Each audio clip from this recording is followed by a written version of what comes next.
Hi, this is Tony with StuffSeniorsNeed.com, and I am coming to you today with a video a little bit different for me, but the top New Year's resolutions of caregivers. I know it's popular that this time of year, first of the year, everyone comes out with their top 10 resolutions. But as a caregiver, I don't have 10. I only have 5. Okay, and I think that 5 is enough for me to make this new year shine. So I'm going to get right into them, and as a caregiver yourself, just take a look at what I'm saying here, and just see if you agree with me or not. And, you can leave comments after that. First, I'm going to get more help.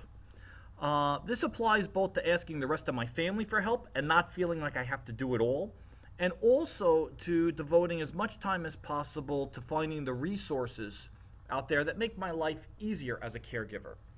And on the first front, for me, the obvious thing in my own personal situation is that I realize it is no longer possible for me to safely bring mom out of the nursing home by myself.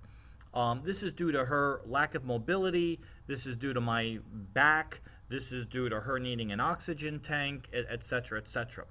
So the solution is my oldest nephew just hit 18 years old and got a license.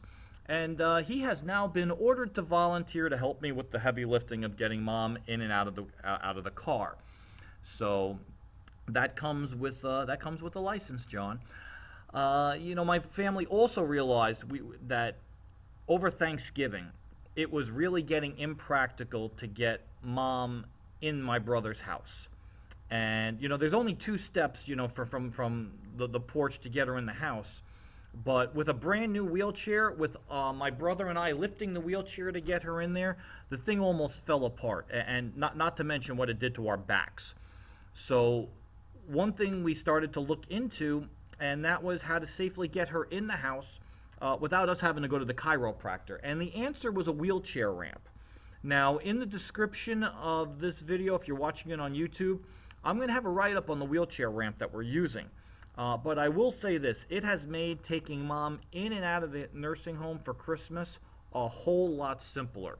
So not only in terms of getting help from the family, but finding the devices out there that can help me as a caregiver.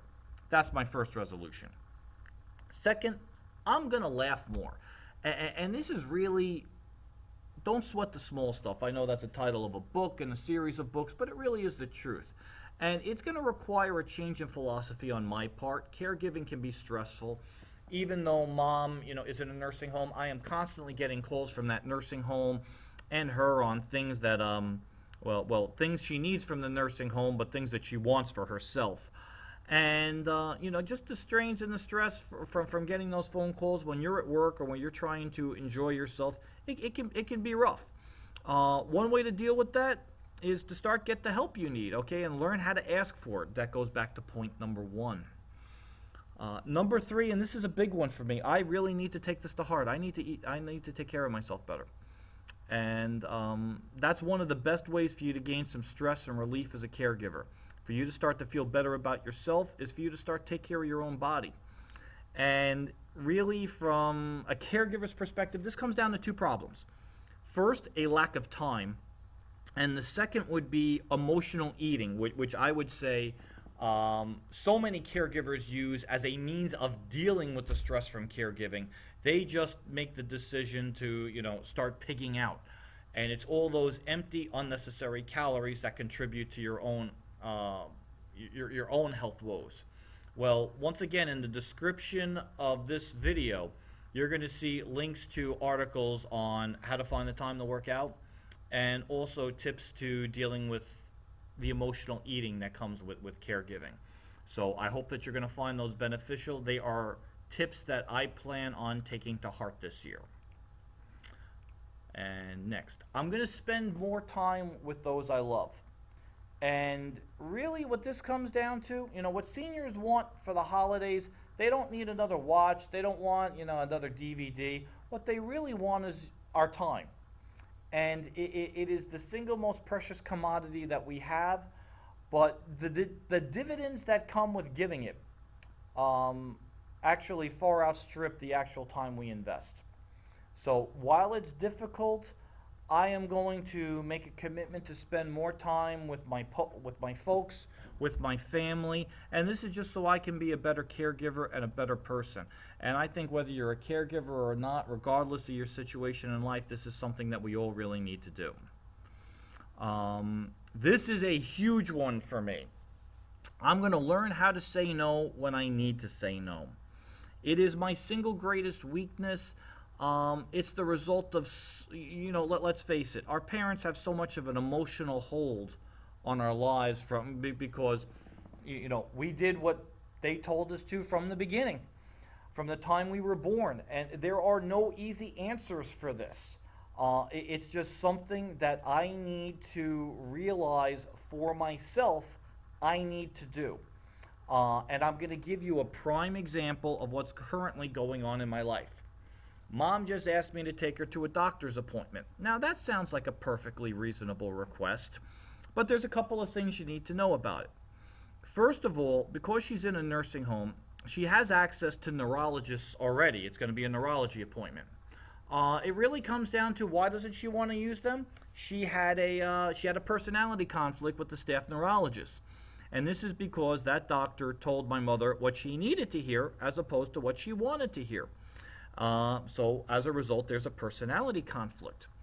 And what's more, I went with her to 4 neurology appointments back in 2013. I took time off from work, gave up vacation time, and the ultimate recommendation was that she completely ignored the doctor's recommendations from 2 years ago. Now, with that being said, why should I say yes to the current request? Okay. Now looking at this situation from a logical standpoint, it's easy to say no. Mom has access to a neurologist at the nursing home. She doesn't need to go out. She's already ignored the request, the recommendations from the first set of doctors. But again, it's that emotional hold that our parents have over us that makes it so difficult for us to say no to those unreasonable requests. It comes from, this is when the manipulation comes to the forefront for me. How many times have you ever heard, okay, I can't believe after all I have done for you, insert unreasonable request here, you won't do this for me. Okay, if you've ever heard that, okay, your mother and my mother were cut from the same cloth. Okay, but the fact of the matter is, unless we break these emotional ties and we summon the courage to say no, okay, not to everything, but just to some of the things that quite frankly are unreasonable, we're going to continue to allow our parents to hold this type of control over us. And that is my single biggest resolution this year. And I am committed to making it happen. Because ultimately it's going to make me a better person and a better caregiver, and really everyone is going to be happier all around, even Mom in the long run. So I hope this helped. This is Tony with Stuff Seniors Need, and I will see you next time. Take care.